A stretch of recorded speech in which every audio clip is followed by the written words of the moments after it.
Oh putain. Merde, il faut 4 ardoises. Comment on dit les attends? C'est du mauvais côté de la machette. Oh, moi j'ai mis... Ah non, il dit non. Sur les tournées d'Ayam, qui c'est qui a eu le plus d'étoiles? Ça vous donne une idée? Oh merde.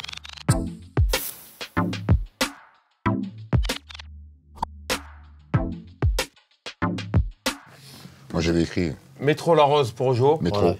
Radio Sprint pour DJ Keops. On se côtoyait tous. Moi j'avais déjà dansé pendant leurs concerts, ils étaient déjà venus voir des battles, on fréquentait, on se connaissait déjà. Et moi, Keops, je l'ai rencontré à la radio. Et il était déjà DJ. Et un soir, il est venu, il nous a fait écouter ses mix. Et voilà. Et nous, la première fois qu'on s'est rencontrés, c'est les premières répètes. Je pense que la première fois que je suis venu avec Chill qui m'a présenté et qu'on a commencé à faire des trucs, ouais, chez toi.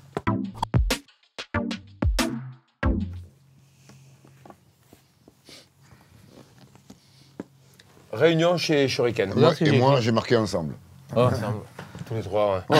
C'était une réunion, on cherchait un nom, tout bêtement.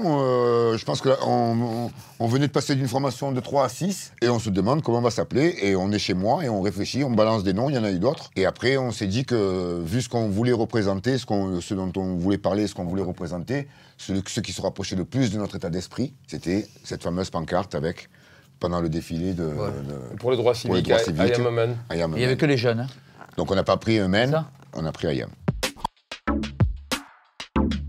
Moi j'ai des morceaux en tête, mais ils sont vraiment vieux. Je sais pas s'il reste des traces de. Ah, moi c'est le premier morceau, mais enfin que j'ai fait.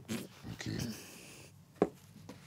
C'est ah ouais, vous savez quelle heure il est. Ouais, c'est ça, c'est celui-là. C'est ça. Et il y a un autre morceau qui a été fait aussi avec un sample de Wilson Pickett, avec Engine Number 9. Mais je me rappelle plus du titre.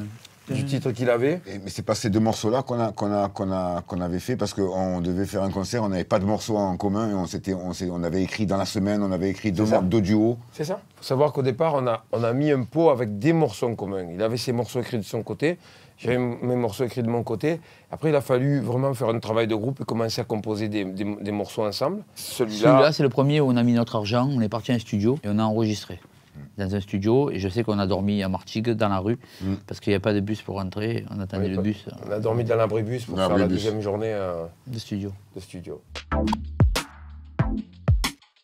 Je pense au travail, quand je suis au boulot, que ce soit en tournée ou en studio, ça, je lâche pas. Ça rejoint jusqu'au boutisme. À travers les années, on l'a tous cultivé, ça. On est tous devenus, passe notre temps à rigoler, on charrie beaucoup. Par contre, au travail, on est des monstres, j'avoue, on rigole pas. Et le fait de ne pas aimer perdre, je pense que c'est un héritage culturel, c'est un truc, c'est un truc familial, c'est un truc très italien, en fait.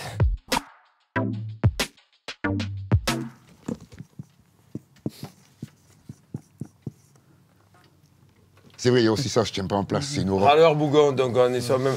Oui. Toi, c'est la jambe qui bouge. Ouais, ça, c'est parce que tu manges, t'as ta table en dessous, elle fait...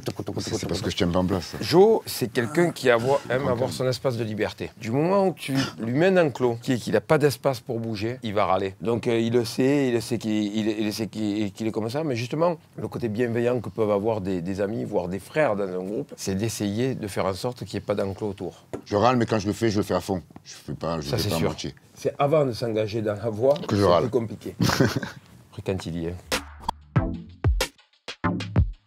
Oh putain. Merde, il faut 4 ardoises. Comment on dit les attends? Cette putain de basket. Il n'était pas dedans au tout début d'Ayam, mais alors là, il y est jusqu'au cou maintenant. Je sais, j'ai trouvé le terme. La 7,2, la 8,2. Foot basket fringue. Il y a livre aussi. Et moi, non, collectionneur compulsif. Il y a eu les disques. Les baskets, après, il y a Stone Island. Le logo réside sur ses fringues quasiment 29 jours sur 30. Ça se résume tout sous monomaniaque. Voilà. Quand il s'intéresse à un truc, il est le spécialiste numéro 1 du truc. C'est un des plus grands collectionneurs du monde. Là, maintenant, il ralentit un peu, ça change. Il y a 3-4 ans de battement. Et au bout de 4 ans, il va arriver un nouveau truc et il va basculer complètement. Non, moi, j'ai tranché dans le meilleur. C'est lui le meilleur. Non, Chill cuisine très bien. Cuisine italien, cuisine thaï. Et franchement, pour avoir mangé plusieurs fois, ça déchire. Depuis quelques années, Keops, il s'y met. Il est multi-pays aussi. Quand on charrie Imhotep, lui, il est parti sur Imhotep. Mais Imhotep, on le charrie parce qu'il fait beaucoup d'assemblage.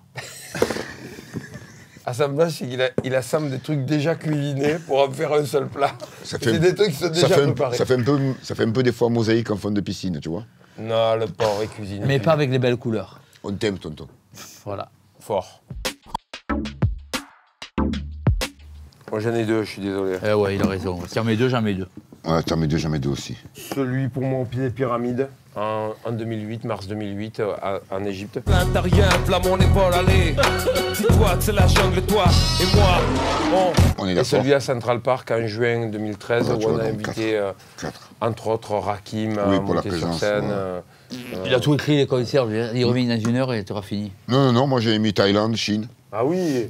Ouais, parce que le concert au pied du Bouddha, c'était quand même. Et en Chine, dans un décor de tigre et dragon, c'était quand même. Ah oui, à Foshan. Ah ouais, c'était violent ça. On a eu la chance de jouer dans le berceau du Kung Fu. Nos loges, c'était un dojo. On était sur un lac de marbre avec un monument qui jaillissait de nulle pagodes. part. Un décor carrément de surnaturel, de film. On a joué au milieu de jungle pagode. Ouais. C'était Et extraordinaire. 10 000 personnes. Et 10 000 personnes, ouais. Qui ne comprenaient pas ce qu'on disait, Ils mais kiffent. ils avaient envie de faire la fête. Beaucoup de bonnes vibes en Chine.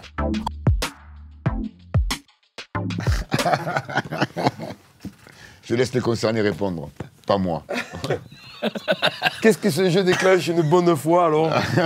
Moi, j'écrivais au milieu de 10 personnes qui hurlaient toute l'après-midi devant une PlayStation en marche. C'est-à-dire, je t'explique, il y a les skills et il y a le fion. Voilà. Tu as compris? Moi, je poussais les skills au maximum. Si toi, tu as un fion qui remonte au niveau des skills, oui, tu peux peut-être me gagner.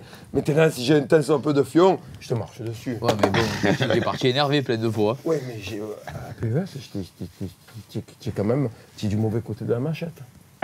Oh, moi j'ai mis. Ah non, il dit non. Sur les tournées d'Ayam, qui c'est qui a eu le plus d'étoiles? Ça vous donne une idée? Qui c'est qui a les étoiles là? Qui c'est le 5-star J'avais general? le fion. J'ai le fion. Ah. Ce jeu rend très con. Et j'ai été très con.